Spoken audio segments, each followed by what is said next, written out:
Dragon ball Dayma के episode 8 की शुरुआत होती है गोकू के तमागामी नंबर 3 को चैलेंज करने से। और अब ये तमागामी गोकू से कहता है तो क्या तुम्हें ड्रैगन बॉल चाहिए। और जैसे ही गोकू हाँ कहता है ये अपना हथौड़ा लेकर गोकू से लड़ने लगता है। और ये अपने इस बड़े हथौड़े से गोकू की हड्डी पसली तोड़ने की बहुत बार कोशिश करता है, पर गोकू इसके सभी हमलों से बच जाता है और ये गोकू के लाठी वाले हमलों से। और इन दोनों की फाइट बिल्कुल टक्कर की चल रही होती है। और अभी तमागामी गोकू से कहता है तुम इतना बुरा भी नहीं लड़ते जितना मैंने सोचा था। पर इन दोनों की फाइट चलता देख यहाँ आसपास बहुत सारी भीड़ जमा हो जाती है और ये सभी लोग हैरान थे कि एक बच्चा आखिरकार एक तमागामी को इतनी टक्कर कैसे दे सकता है। और अब पेंजी बोलती है गोकू तो सच में अद्भुत है।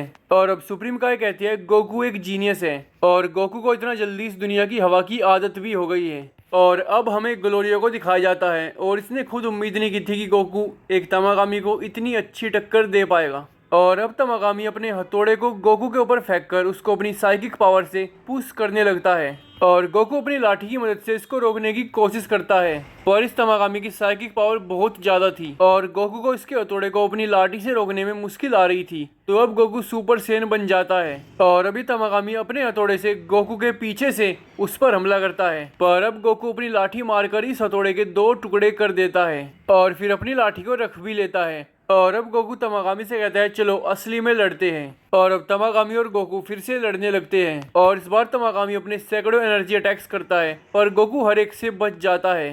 और ये देखकर तमागामी पूरा लाल हो जाता है और अपना सबसे पावरफुल एनर्जी अटैक करने लगता है। और गोकू इस अटैक का जवाब देता है अपनी का में हाँ से। ये दोनों एनर्जी अटैक्स बहुत ज्यादा पावरफुल थे, पर जैसे ही इन दोनों एनर्जी अटैक्स के क्लैश होते हैं गोकू की का में हाँ तमागामी के एनर्जी अटैक को चीर के निकलती है। और अभी तमागामी अपनी पूरी जान लगाकर गोकू की का में हाँ से अपनी जान बचाने लगता है। और थोड़े टाइम बाद ही तमागामी को समझ आ गया था कि तू इस अटैक को रोक नहीं सकता और ना ही झेल सकता है। तो अपना अस्तित्व बचाने के लिए वो इस अटैक को आसमान में फेंक देता है। पर अब गोकू इसके पेट में अपनी कोहनी मारता है और इस कोहनी के लगने के बाद इसको समझ आ गया था कि गोकू से ये लड़कर जीत नहीं सकता, तो ये अपनी हार मान लेता है। पर अब गोकू कहता है तुम तो अभी भी लड़ सकते हो। और अभी तमागामी गोकू से कहता है हाँ, पर मुझे पता चल गया है कि तुम बहुत ताकतवर हो और इसलिए अब हमारे लड़ने का कोई फायदा नहीं है। और अब गोकू कहता है तो क्या मैं ड्रैगन बॉल को ले सकता हूँ। और अभी तमागामी नंबर 3 कहता है हाँ, पर उससे पहले हमारी एक फाइनल फाइट बाकी है।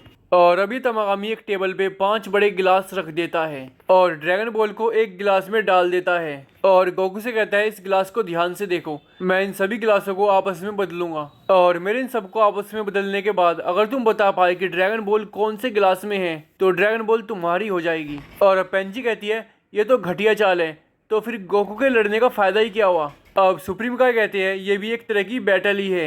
और अब गोकू इस तमागामी को हाँ कह देता है और ध्यान से देखने के लिए टेबल के थोड़ा पास आ जाता है और ये तमागामी भी धीरे धीरे गिलासों को बदलना शुरू कर देता है और देखते ही देखते ही अपनी स्पीड बढ़ाने लगता है। और कुछ सेकंड बाद इसकी स्पीड इतना तेज हो जाती है कि ग्लोरियो और पेंजी को दिखना भी बंद हो जाता है और फिर सुप्रीम काय को। पर गोकू अभी भी इसको ध्यान से देख रहा था और गिलासों को थोड़ा और बदलने के बाद अभी तमागामी रुक जाता है और गोकू से कहता है तो बताओ कहाँ है ड्रैगन बॉल। और अब पेंजी कहती है ये तो कोई भी नहीं बता पाएगा। और अब सुप्रीम काय कहते हैं हाँ, मुझे भी कोई आइडिया नहीं है। और अब तमागामी गोकू से कहता है बताओ कौन से गिलास में है ड्रैगन बॉल।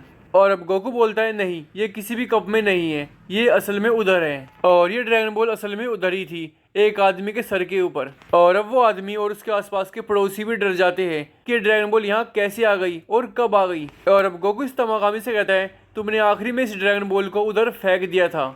और अब ये तमागामी कहता है तुमने बिल्कुल सही कहा, तुम इसको ले जा सकते हो। और अभी तमागामी ड्रैगन बॉल को खुद अपने हाथ से गोकू को दे देता है और अभी अपने हथौड़े को जोड़ देता है और गोकू से कहता है मुझे तुम अच्छे लगे, तुम ईमानदारी से लड़ते हो, अपना ध्यान रखना और बाकी दोनों तमागामी से लड़ने के लिए तुम्हें शुभकामनाएं। और अब गोकू इसको थैंक यू बोलकर पूरी भीड़ को अपनी ड्रैगन बॉल दिखाता है और पूरी भीड़ गोकू को अब चीयर करने लगती है। और अब गोकू भी इस मोमेंट को अच्छे से एंजॉय करता है। और अब गोकू ड्रैगन बॉल को लेकर यहाँ से चलने लगता है। और अब पेंजी बोलती है मुझे अभी भी यकीन नहीं हो रहा कि तुमने असली में एक तमागामी को हरा दिया है। अब सुप्रीम काय कहते हैं शाबाश गोकू। इनके साथ सारी भीड़ भी चल रही होती है और इस भीड़ में सबसे पीछे ग्लोरियो रहता है और मौका देख के ग्लोरियो अरिंसु को बताता है कि हमें थर्ड डीमन वर्ल्ड की ड्रैगन बॉल मिल गई है। अब अरिंसु कहती है मैंने उम्मीद नहीं की थी कि ये सब इतना जल्दी हो जाएगा। इसका मतलब ये है कि एक बच्चा होने के बाद भी वो बहुत ताकतवर है। ग्लोरियो तुम ऐसे ही काम करते रहो। और अब फोन कट करके ये कहती है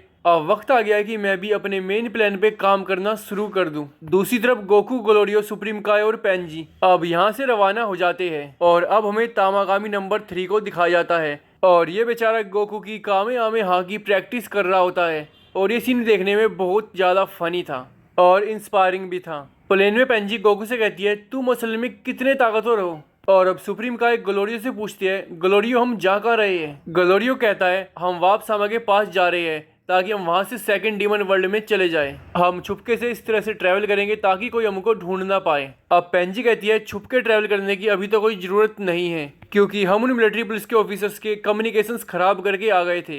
अब ग्लोरियो कहता है नहीं बात वो नहीं है, एक तमागामी को हराया गया है और ये इतनी बड़ी खबर है कि ये पूरे थर्ड डीमन वर्ल्ड में कुछ ही पलों में फैल जाएगी। और अब हमें फर्स्ट डीमन वर्ल्ड दिखाया जाता है और यहाँ गोमा और डेगुसु बू सागा की एक फाइट को देख रहे थे और इस फाइट में माजिन बू के शरीर के हजारों टुकड़े हो जाते हैं और ये नोटिस करते हैं कि उस दिन वहाँ पर अरिंसु भी थी और वो चुपचाप से माजिन बू का एक टुकड़ा ले लेती है। और अब गोमा कहता है शायद माजिन बू के बारे में इसको डाबूरा ने बताया होगा, पर ये आखिरकार करना क्या चाहती है। और अब हमें अरिंसु को दिखाया जाता है और ये मारबा नाम की एक डीमन से मिलने आई है और ये मारबा कोई गाढ़ा बना रही होती है। और अब अरिंसु इससे कहती है पिछली बार तुमने जो मेरे लिए डीमन बनाया था वो तो मुझसे ही हार गया था, तो इस बार तुम्हारे पास माजिन बू का अंश भी है, तो इस बार ताकतवर डीमन बनाना। और अब मारबा कहती है ये तो इसके बनने के बाद ही पता चलेगा। और अब अरिंसु कहती है लेकिन तुमने तो माजिन बू बनाया था, तो अब तुम्हें क्या हो गया। और अब मारबा कांपती हुई बोलती है नहीं नहीं वो तो बीबीडी ने बनाया था। और अब अरिंसु कहती है मुझे सच पता है बीबीडी तुम्हारे पास आया था क्योंकि उस पे खुद पे ये एबिलिटी नहीं थी और फिर तुमने माजिन बू को बनाया था। और माजिन बू ने डीमन रियल्म में बहुत तबाही मचाई थी जिसकी वजह से मेरी प्रजाति के लोगों को डीमन रियल्म छोड़कर भागना पड़ा था और बहुत से लोग तो मर गए थे। और अब अरिंसु आगे कहती है चिंता मत करो, मैं ये किसी को नहीं बताऊंगी कि तुमने ही माजिन बू को बनाया था। और अब मारबा एक्सेप्ट कर लेती है और कहती है मैं माजिन बू को सक्सेस नहीं कहूंगी, वो बहुत ताकतवर था पर कोई इसको कंट्रोल नहीं कर सकता था। और अब अरिंसु कहती है मैं एक जीनियस साइंटिस्ट होके भी किसी डीमन को नहीं बना सकती, तो तुम अपने आप को कम मत आको। और अब मारबा कहती है इस गाढ़े में अपना थूक डाल दो, तुम बिना बोले भी उसको अपनी बात समझा पाओगी और तुम उसको कंट्रोल कर पाओगी। और अब अरिंसु इस गाढ़े में अपना थूक डाल देती है और अब मारबा कहती है अगर ये प्रयोग सही रहा तो तुम्हें मुझे एक बढ़िया इनाम देना पड़ेगा। और अब अरिंसु कहती है अगर मैं सुप्रीम डीमन किंग बनती हूँ तभी। और अब मारबा कहती है गोमा देखने में कैसा भी लगता हो पर वो बहुत ज्यादा पावरफुल है। और अब अरिंसु कहती है मैं बैकअप प्लान के तौर पे ड्रैगन बॉल्स का यूज करूंगी। अब मारबा कहती है पर ये तो इम्पॉसिबल है। और अब अरिंसु बताती है कि मेरे प्यादे मेरे लिए ड्रैगन बॉल्स को कलेक्ट कर रहे हैं और मुझे एक ड्रैगन बॉल अभी अभी मिल गई है। और अब हमें हेबीज का शिप दिखाया जाता है और किंग कडान यहाँ फोन करके बताता है कि गोकू ने एक ड्रैगन बॉल कलेक्ट कर ली है। और ये सुनकर पिकलो, वेजिटा और बुल्मा तीनों हैरान हो जाते हैं। किंग कडान हेबीज को बताते हैं कि हम तो सेलिब्रेट कर रहे हैं और हेबीज तुम्हें उनके पीछे जाने की बजाय वापस सामा के पास जाना चाहिए और वहां से वो लोग सेकंड डीमन वर्ल्ड में जाएंगे। और अब किंग कडान हेबीज को आज रात के लिए एक होटल में रुकने के लिए कहते हैं और होटल का नाम सुनकर बुल्मा बहुत खुश हो जाती है और कहती है पता नहीं वहाँ कैसा खाना मिलता होगा। और अब हेबीज बुल्मा को बताता है कि कीचड़ के टेस्ट का। और अब वेजिटा हेबीज से पूछता है हे क्या डीमन वर्ल्ड में भी ड्रैगन बॉल्स है। और अब हेबीज कहता है क्या अर्थ पे भी ड्रैगन बॉल्स है। और अब वेजिटा कहता है चलो मुझे और बताओ। और अब हेबीज इसको इग्नोर कर देता है। अब वेजिटा हेबीज से पूछता है तुम मुझे कुछ बता क्यों नहीं रहे। अब हेबीज इसको कहता है तुम राजा नहीं हो पर फिर भी तुम इतने अहंकार से बात करते हो तो इसलिए मैंने तुम्हें इग्नोर किया। और ये सुनकर वेजिटा बहुत एम्बेरस हो जाता है और अब बुल्मा भी हंसने लगती है। और ड्रैगन बॉल डायमा का एपिसोड 8 यहीं पे खत्म हो जाता है।